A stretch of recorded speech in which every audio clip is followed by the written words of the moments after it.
Hey guys, my name's Michael. I'm the lead wiring tech here at GSpeed. Today I have this stripped down chassis that I mocked up our off-the-shelf C5 through C7 PDM harness to show you guys kind of the routing and kind of go over some of the connectors. I'm going to go over it now.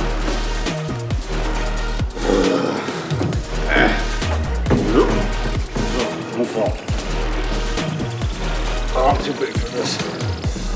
Okay, so I'm in here in this stripped down chassis, and like I've said, this fits a C5 to C7. If you build your car similar to how we build ours, you should have everything in a general location to where you can just directly plug in, or maybe make a small adapter harness to mate up to the chassis harness with whatever ancillary item that you may or may not add to the car.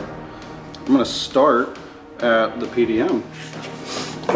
So typically how we mount, or how we build our cars, our PDM and M1 are mounted over here in the tunnel towards the front on the passenger side. From here, I have this set up so it will mate directly to our GSpeed hot rod harness. This is the power supply to the M1 LTC and the ignition, and then this is our I/O connector. So any sensors that are running through this loom that need to go to the M1 will run through this connector. Shift strain, gear pressure. We typically have the M1 controlling a shift actuator. Any sensor that needs to go to the M1 that's further away than just in the engine bay will probably run through here. Right out of the PDM, we have a CAN terminating resistor. Every CAN circuit needs to have a terminating resistor at each end. We have this set up so you can actually remove the terminating resistor if need be. Let's say the PDM just so happens to not be the end of your CAN circuit. I wanted to make this as adaptable as possible, so all of my terminating resistors can be removed and reinstalled. The ignition 12 volt source. Again, as people are building cars, they always want to stack things in later on. So what I did with this was I just made a super low amperage ignition source. It has power and ground, so you can run things like a 5 volt USB, you can run a Garmin catalyst, really any small things that would probably come with a cigarette lighter outlet, you can probably power it off of this guy. Battery positive ring terminal. So this is, again, specific to the kill switch system. How we have the kill switch set up, you're going to need to utilize a constant 12 volt. It's always hot because we are switching ground for this kill switch. So this does not power the PDM. This is just for the kill switch. From there, let's go to the front. So I have a bit of a bundle of connectors that all do different things. So front sub pass-through. This is going to be a super common term for our chassis harness, the term pass-through. The way we use this is basically in our bulkhead connectors, any terminal or pin position that is not dedicated to a specific circuit, it's basically blank, is running to a pass-through connector. We have that set up so you never really have to cut into the boot again. The wiring is all there, and so all you have to do is tap into the pass-through connector. The next connector is the PDM front spares. So after enough experience building race cars specifically for customers, you quickly learn that in the beginning you don't know what you want, and you're just going to keep adding stuff as the build goes on. One of the plus sides is I have enough spare outputs on the PDM, so I actually put spare 12 volt and ground up front, and then also one in the rear as well. I have a PDM input spares. This is basically if you need to run a simple digital input switch to the PDM for whatever scenario. Let's say a brake switch or a toggle switch, you can tap right into this, no problem. This is a new connector in our off-the-shelf PDM harness. This is wheel speed. In most of our cars, we end up throwing a aftermarket ABS into it, and oftentimes it has its own individual wheel speeds that it's utilizing. Well, to try and prevent stacking of harnesses in cars and having this massive bulk and trunk running all throughout the car, we really tried to simplify it. So you can actually run your wheel speeds from your ABS module, which we typically mount somewhere inside the car towards the front of the tunnel, and then run it just straight to this connector. And this will get you both front and rear wheel speeds, all four corners. Some of our cars are going to run wipers, not all cars.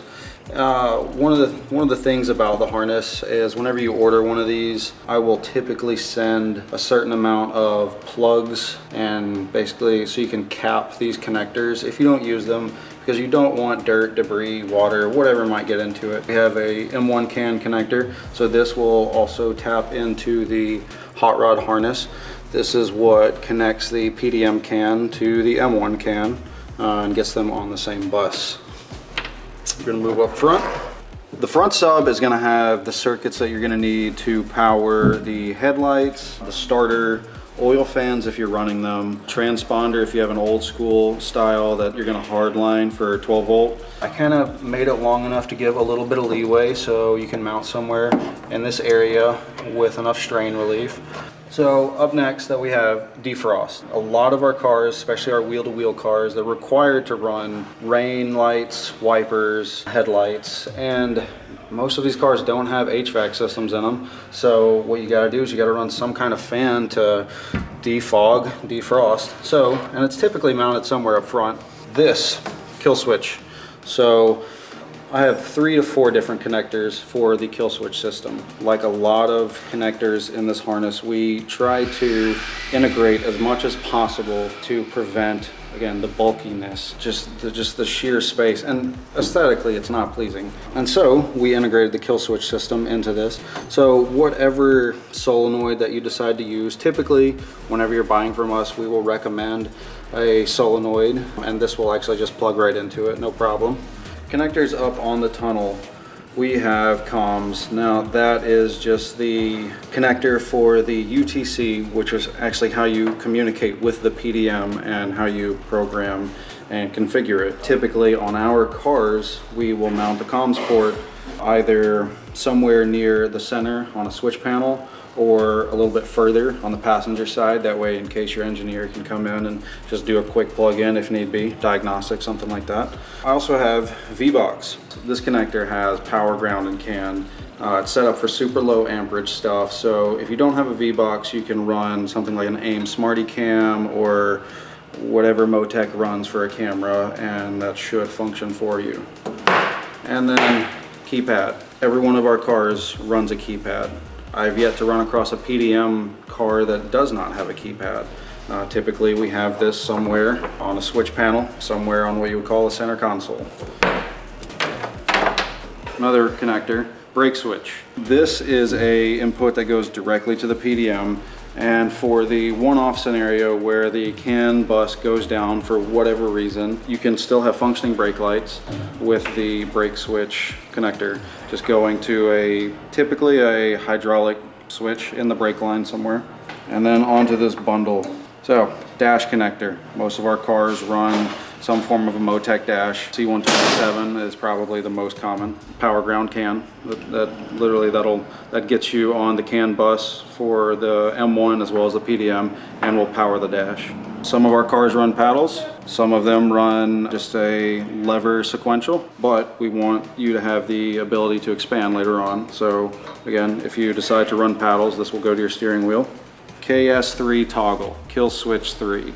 We wanted to set this harness up for the ability to run multiple kill switches. Some associations that people race under require multiple kill switches. Some of them, the only stipulation is as long as the driver and stewards can reach it, no problem. Like our terminating resistors, I have this set up where this connector is basically a loop. If you want to run multiple kill switches, you can. If not, you just keep these plugs in here and the system stays connected and sealed. Camera. I have had more cars than not add cameras later on in the build, and it is so frustrating. So that is one of the first things that I integrated into this harness. This connector will go to whatever dash you're deciding to run that will support a camera. You will need to build some kind of jumper from the dash to the camera connector, but this gets you from the back of the car to the front, again, without having to stack and make a big bulky mess. More integration, fire button. A lot of associations require you run more than one. We have it set up where you can. Either way, typically they're either in the center console or at least one on the A-pillar out here. And then our other two kill switch toggle connectors. KS1, if you're using a kill switch and you are going to utilize the wiring that's in the PDM harness, this will be the one that you will most definitely use. The other two, completely optional. That's why they come with plugs. Now, onto the back of the car. Big guy, little car. Fire bottle connector. I wanted to make this long-ish. Most of our cars run a fire bottle in the passenger floor, sometimes more towards the front, sometimes a little bit towards the rear. I wanted the options to be there. This will not directly plug in to a fire system. You will have to typically terminate whatever harness comes with the fire system. This goes for the fire button. I have a connector for fire box and for fire bottle. All of those will have to be terminated to mate with this, but this will allow you to, again, remove bulk and make your harness as simple as possible. Some of our cars, they go paddle, they need air compressor. So this is for your paddle shift, pneumatic paddle shifting.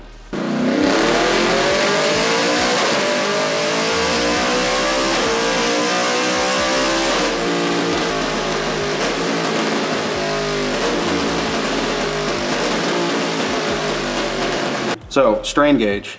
Some of our cars use a lever, and the strain gauge is typically in the lever. Sometimes it is in line with the shift rod, but typically we're running it in the lever, and you can plug right into this. If you are running a paddle shift system, get a little creative, and you can run this to your pressure sensor for your tank.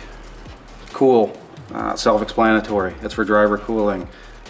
Typically we're going to run a helmet blower out of this, maybe a cool shirt.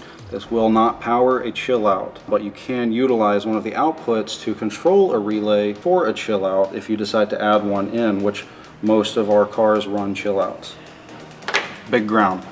This ground is grounding most of the circuits. This is strictly ECU ground. Good rule of thumb is always run your ECU ground to battery negative. So we made this ridiculously long for those drivers that want to have the battery in the rear for a little bit different way distribution or convenience. I made this super long, unterminated. That way you have plenty of options and no excuses.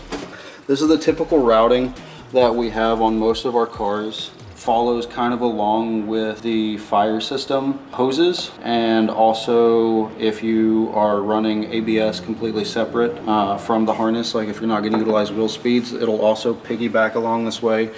Gear sub pass through, there's that term that you're going to see at least one more time on this harness after this. This is going to go to the circular connector. This is going to have circuits for fuel pump. This is going to have circuits that are going to be monitoring diff temp, trans temp, diff pressure, trans pressure. If you have a shift actuator, you're gonna run it out of this sub harness. And then I have a few pass-through circuits for whenever you decide to add something later down the road.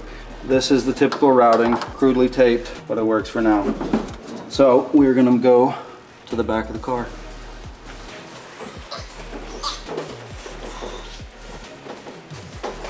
So we're at the back of the car. Rear sub, this is gonna be your tail lights. This is also where the rear camera's running to. I do have a connector back here for auxiliary fuel. Some of our cars run in series like Trans Am, and they're gonna need to run a little bit longer than what would be a time trial. So we'll normally have an auxiliary fuel cell in the back. This will power the pump. Rear sub pass through. Again, I had 2 extra circuits in this connector. If you decide to add something later on, this is what you're going to tap into. And then for the final connector, rear PDM spares. By the time you get finished with a car, you remember, oh, I want to add something else later on. So this is going to have 12 volt and ground that you can tap into at any time. Just go in and configure the outputs however you need to. That's pretty much it. There's not a lot going on in the back on these Corvettes. And there you have it. That is the GSpeed off-the-shelf PDM harness that will integrate into C5 through C7 chassis. I will make note that this harness can be shoehorned into other chassis. It will get you most of the way there. You might have to change up the routing a little bit. You might have to double back into some of your pass-throughs, but you can make this work on a large amount of cars with a little bit of imagination. So we'll make sure to put the link and phone number in the description below. So that is a PDM harness, that is a Corvette, and that is wiring.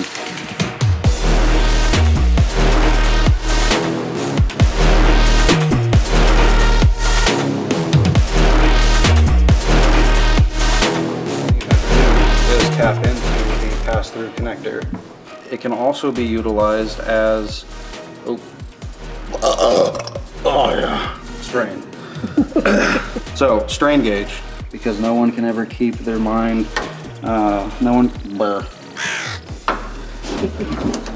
Made it this far, thanks. So, you've made the mistake of wanting to build a race car. Well, we're gonna show you how we're gonna make it even worse. So, you made the mistake of making it to the end of the video. Oh, hey. Good to see you standing there. If you made it this far, I guess thanks for watching. Why don't you go ahead and hit like and subscribe, maybe leave a few comments. Maybe I'll see you around.